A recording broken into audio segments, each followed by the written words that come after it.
Boa noite, nossos amigos e companheiros de estudo do Espiritismo.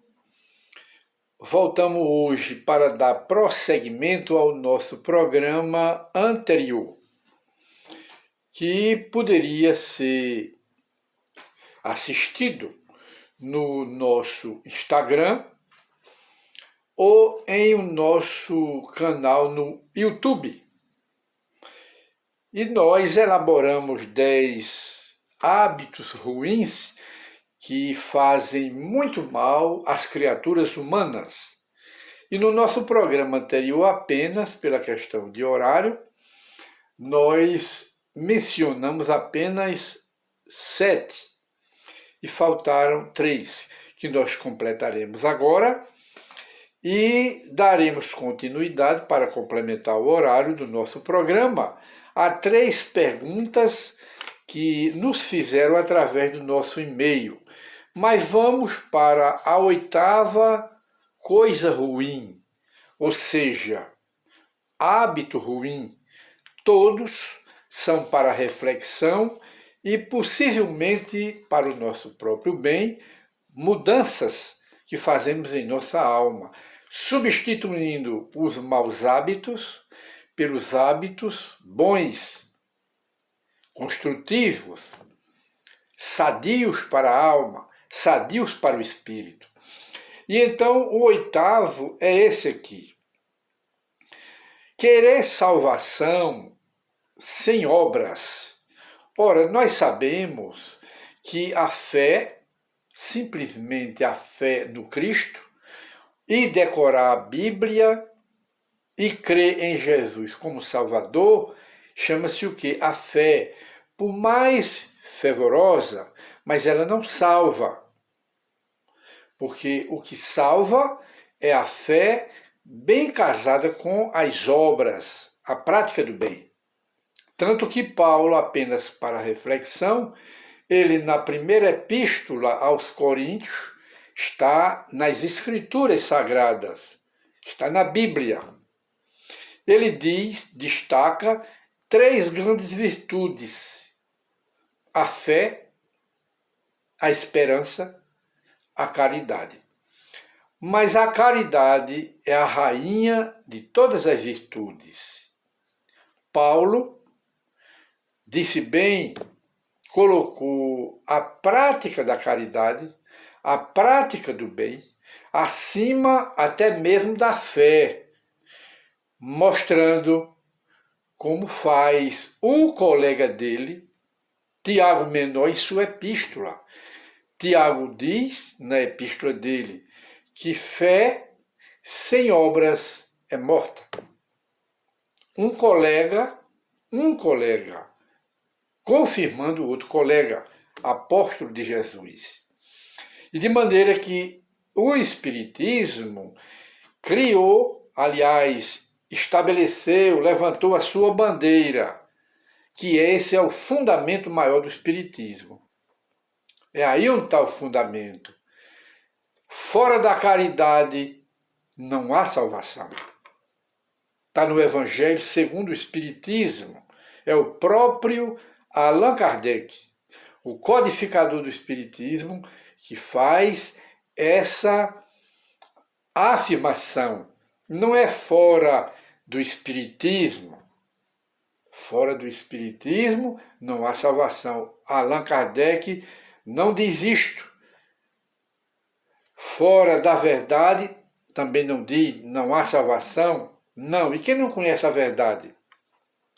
Tem toda a virtude, mas não conhece a verdade. Está fora da salvação? Não. Dizer fora desta igreja, fora daquela fé, não há salvação, também é errado. O correto é dizer fora da caridade não há salvação, fora da prática do bem. É aquilo que Paulo, o apóstolo, ensina. O Espiritismo acolhe Paulo, porque é a verdade. Não é fora da igreja protestante, fora da igreja católica, fora da verdade, fora do Espiritismo. Não. Por quê? Porque a caridade é universal, independe de igreja, independe de religião. Porque religião não salva ninguém. Há religião que orienta mais, que abre mais os caminhos, mas aquela religião que se apresenta como a dona absoluta da verdade, não é? A dona absoluta da verdade, ela dá o erro, está equivocada. Porque a verdade absoluta está com Deus. De lá para cá tudo é relativo. Pecaria pela base o Espiritismo, e nunca disse isto. Pecaria o Espiritismo se ele mesmo se apresentasse como dono absoluto da verdade, quando a verdade está nas mãos de Deus. Aproveitamos o ensejo para fazer uma observação que muita gente pensa que o Espiritismo explica tudo, até uma boa parte dos espíritas. Mas o Espiritismo não explica tudo. Explica também dentro do relativo, da relatividade, mas não dentro do absoluto, porque as verdades ou as coisas, elas têm um sentido relativo e tem um sentido absoluto. O Espiritismo não se apresenta como o único caminho de levar ao paraíso, não. É a caridade, não é o Espiritismo.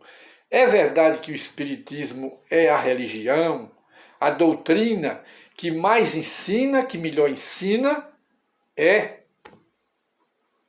não tem outra, porque o objetivo do Espiritismo é moralizar o homem.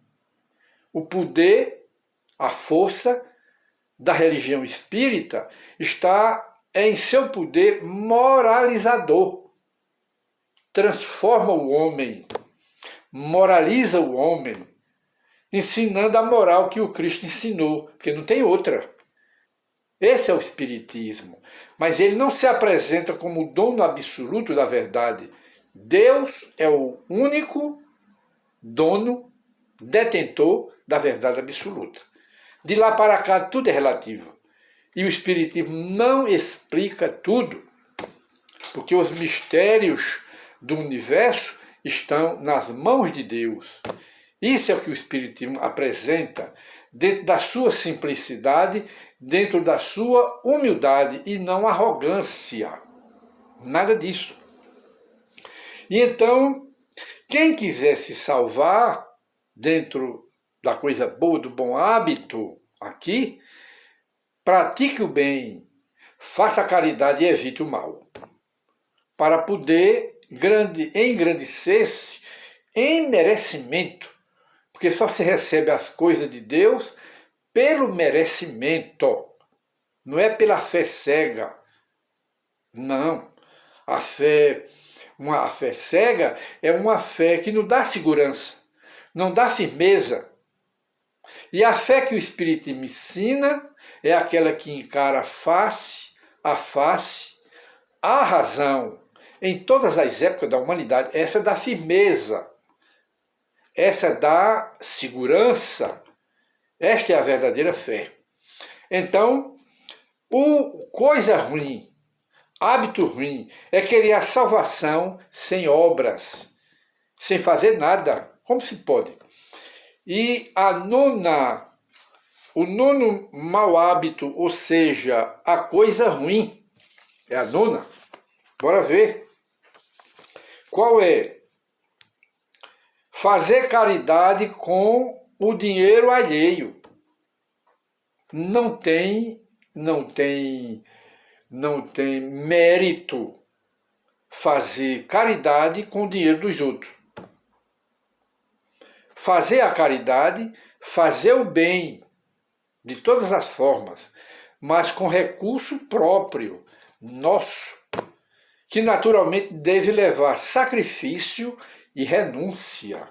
Aí sim, mas fazer caridade com o dinheiro dos outros, não vale.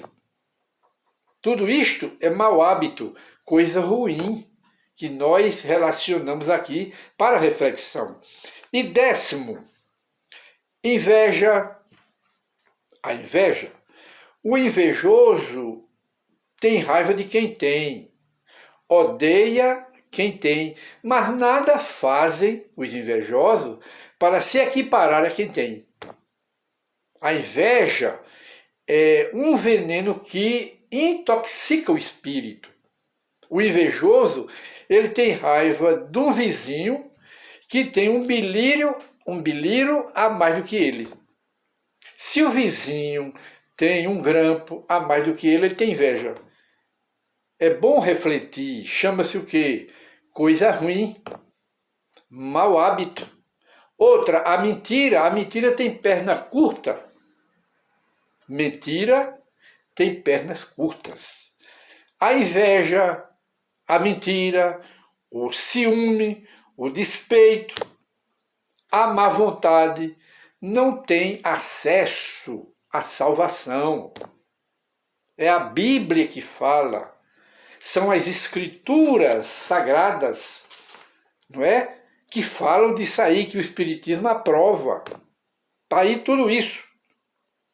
E também, por último, há as criaturas, nós estamos olhando para o relógio, porque ele é materialista, há as criaturas que nada dão. Não dão amor, não dão caridade, não dão consideração, nem respeito. Delas não sai nada, mas querem tudo. Respeito, amor, sentimento, caridade, tudo elas querem para si, mas não dão nada de si. Esquecida da lei do Evangelho, que diz, é uma lei e é universal, dar e receber. É lei da vida. Quem não dá, não recebe. Olha aí. Aí estão esquecidos pelo egoísmo dessa lei que é universal. Troca. É uma lei da troca. Dando, recebe. Não dando, nada recebe. Jesus diz no Evangelho, dai e dá-se-vos-á. Está aí esta lei da troca, revelando essa lei universal de dar e de receber. E assim, meus amigos, muita paz para todos. E encerramos hoje o nosso programa Encontro com o Espiritismo. Até a nova oportunidade, se Deus assim nos permitir.